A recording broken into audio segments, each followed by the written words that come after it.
Derecho penal, parte general. Sistema de penas. Penas privativas de libertad.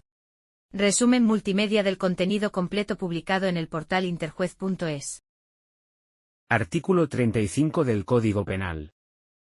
Son penas privativas de libertad la prisión permanente revisable, la prisión, la localización permanente y la responsabilidad personal subsidiaria por impago de multa. Su cumplimiento, así como los beneficios penitenciarios que supongan acortamiento de la condena, se ajustarán a lo dispuesto en las leyes y en este Código. Artículo 38 del Código Penal. 1. Cuando el reo estuviere preso, la duración de las penas empezará a computarse desde el día en que la sentencia condenatoria haya quedado firme.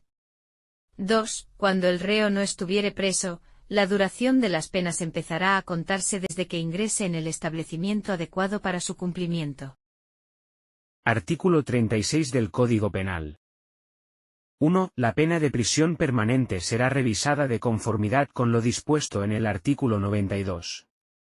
La clasificación del condenado en el tercer grado deberá ser autorizada por el tribunal previo pronóstico individualizado y favorable de reinserción social, oídos el Ministerio Fiscal e instituciones penitenciarias, y no podrá efectuarse a. Hasta el cumplimiento de 20 años de prisión efectiva, en el caso de que el penado lo hubiera sido por un delito del capítulo 7, del título 22, del libro 2 de este Código.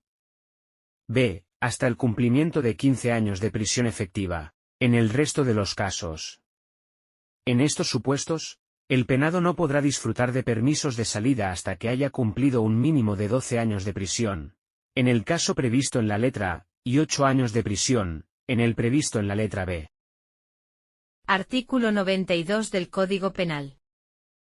1. El tribunal acordará la suspensión de la ejecución de la pena de prisión permanente revisable cuando se cumplan los siguientes requisitos.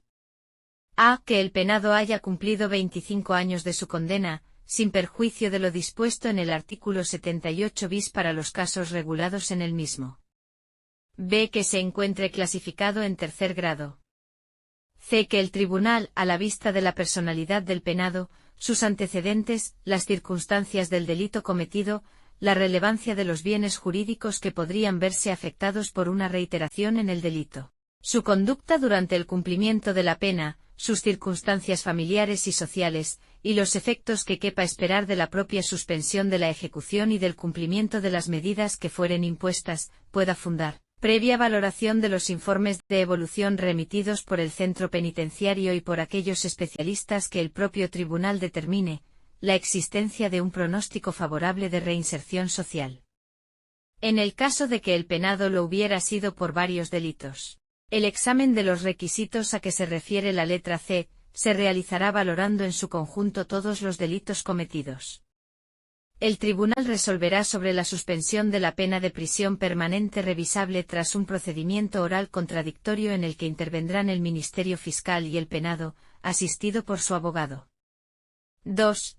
Si se tratase de delitos referentes a organizaciones y grupos terroristas y delitos de terrorismo del capítulo 7 del título 22 del libro segundo de este Código, será además necesario que el penado muestre signos inequívocos de haber abandonado los fines y los medios de la actividad terrorista y haya colaborado activamente con las autoridades, bien para impedir la producción de otros delitos por parte de la organización o grupo terrorista, bien para atenuar los efectos de su delito, bien para la identificación, captura y procesamiento de responsables de delitos terroristas, para obtener pruebas o para impedir la actuación o el desarrollo de las organizaciones o asociaciones a las que haya pertenecido o con las que haya colaborado, lo que podrá acreditarse mediante una declaración expresa de repudio de sus actividades delictivas y de abandono de la violencia y una petición expresa de perdón a las víctimas de su delito, así como por los informes técnicos que acrediten que el preso está realmente desvinculado de la organización terrorista y del entorno y actividades de asociaciones y colectivos ilegales que la rodean y su colaboración con las autoridades.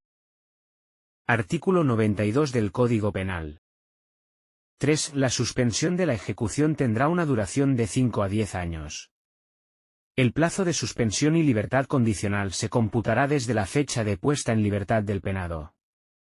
Son aplicables las normas contenidas en el párrafo segundo del apartado 1 del artículo 80 y en los artículos 83, 86, 87 y 91.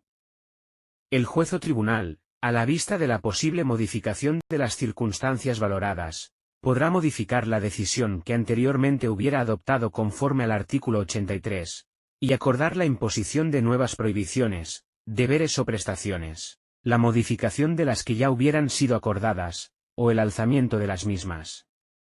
Asimismo, el juez de vigilancia penitenciaria revocará la suspensión de la ejecución del resto de la pena y la libertad condicional concedida cuando se ponga de manifiesto un cambio de las circunstancias que hubieran dado lugar a la suspensión que no permita mantener ya el pronóstico de falta de peligrosidad en que se fundaba la decisión adoptada. 4. Extinguida la parte de la condena a que se refiere la letra A del apartado 1 de este artículo.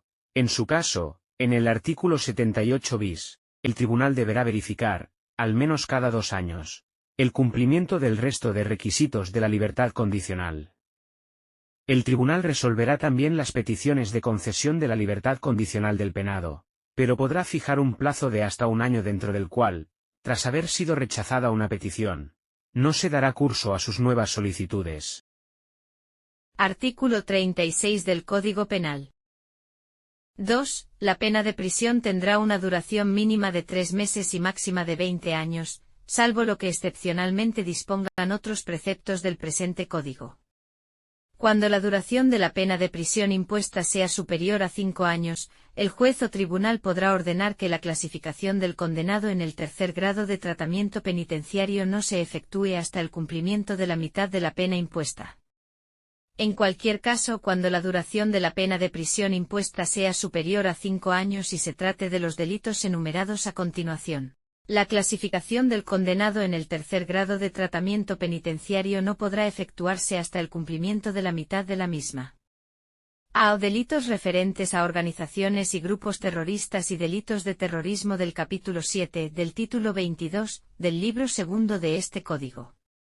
B. Delitos cometidos en el seno de una organización o grupo criminal. C. Delitos del título 7 bis del libro segundo de este Código, cuando la víctima sea una persona menor de edad o persona con discapacidad necesitada de especial protección. D. Delitos del artículo 181. E. Delitos del capítulo 5. Del título 8 del libro segundo de este Código, cuando la víctima sea menor de 16 años. En los supuestos de las letras C, D y E, si la condena fuera superior a 5 años de prisión, la clasificación del condenado en el tercer grado de tratamiento penitenciario no podrá efectuarse sin valoración e informe específico acerca del aprovechamiento por el reo del programa de tratamiento para condenados por agresión sexual.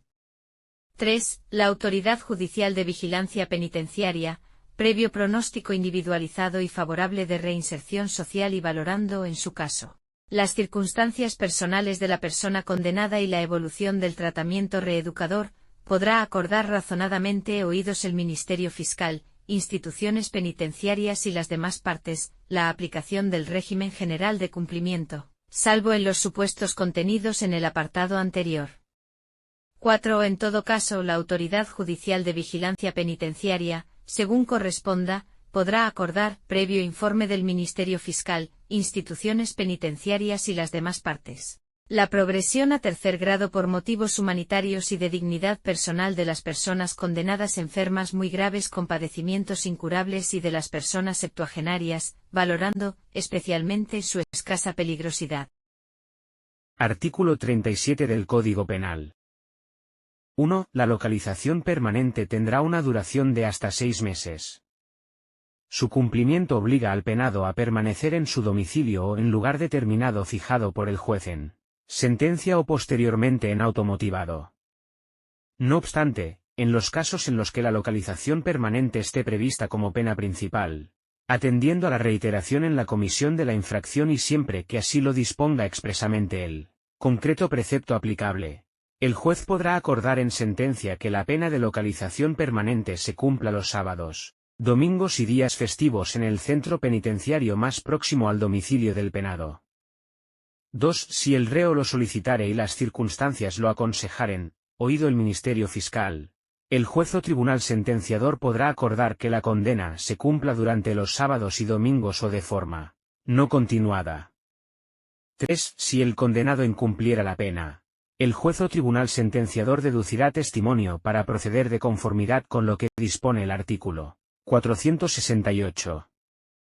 4. Para garantizar el cumplimiento efectivo, el juez o tribunal podrá acordar la utilización de medios mecánicos o electrónicos que permitan la localización del reo. Artículo 53 del Código Penal. 1. Si el condenado no satisficiere voluntariamente o por vía de apremio, la multa impuesta, quedará sujeto a una responsabilidad personal subsidiaria de un día de privación de libertad por cada 2 cuotas diarias no satisfechas que, tratándose de delitos leves, podrá cumplirse mediante localización permanente. En este caso, no regirá la limitación que en su duración establece el apartado 1 del artículo 37. También podrá el juez o tribunal, previa conformidad del penado, acordar que la responsabilidad subsidiaria se cumpla mediante trabajos en beneficio de la comunidad. En este caso, cada día de privación de libertad equivaldrá a una jornada de trabajo. 2. En los supuestos de multa proporcional los jueces y tribunales establecerán, según su prudente arbitrio, la responsabilidad personal subsidiaria que proceda, que no podrá exceder, en ningún caso, de 1 año de duración. También podrá el juez o tribunal acordar, previa conformidad del penado, que se cumpla mediante trabajos en beneficio de la comunidad. 3. Esta responsabilidad subsidiaria no se impondrá a los condenados a pena privativa de libertad superior a 5 años. 4. El cumplimiento de la responsabilidad subsidiaria extingue la obligación de pago de la multa, aunque mejore la situación económica del penado.